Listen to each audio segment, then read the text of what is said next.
หันธรรมยังพุทธาชยมังคละคาทายโยภะนามาเสเอ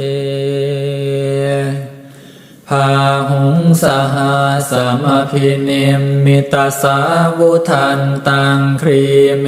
ขลังอุทิตโครสเสนมารังทานาทิธรรมวิทินาชิตวามุนินโทตันเตชะสาภวตุเตชยมังคลานิมาราติเร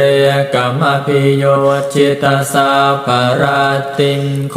รัมปนาลวกามาขมทาทายาขังขันติสุทันตวิทินาชิตวามุนินโทตันเตชะสาภวตุเต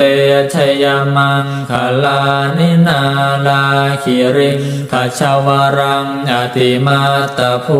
ตังทาวากิจากรรมสเนียวสุธารุนันตังเมตัมพุเสกวิทินาชิตวามุนินโทตันเตชะสาภวตุเตชยมังคลานิโอคิตคากรรมติหัตถสุธารุนันตังทาวันติโยชนะปะทังคุลิมาลวันตังอิทธิพิสังคตมโนชิตวามุนินโทตันเตชะสาภวตุเต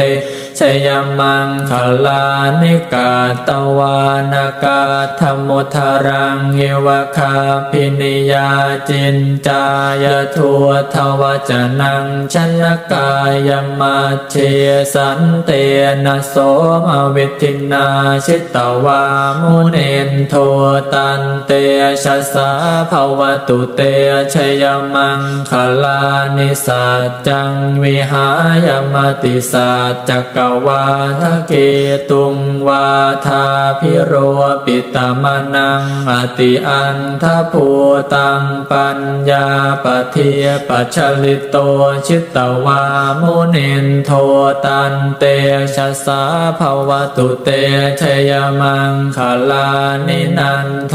ปานันทพุชฌคังวิพุทธังมหิทิงปุตเตนะเทระพุชฌเคนะธัมมาปยันโตอิทัวปะเทสวิทินาชิตวามุนินโทตันเตชะสาภวตุเต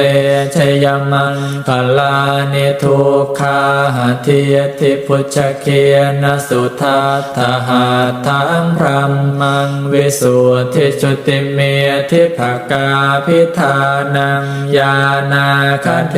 นะวิทินาชิตวามุนินโทตันเตชะสาภวตุเตชยมังคลานิเอตาปิพุทธชยมังคลาอัตถคาทายโยวาจโนทินทินเนสารเตมตันทีหิตวานเนกวิวิธาเนจุปัฏฐวานิโมขังสุขังอธิคัมเมยยนโรสปัญโย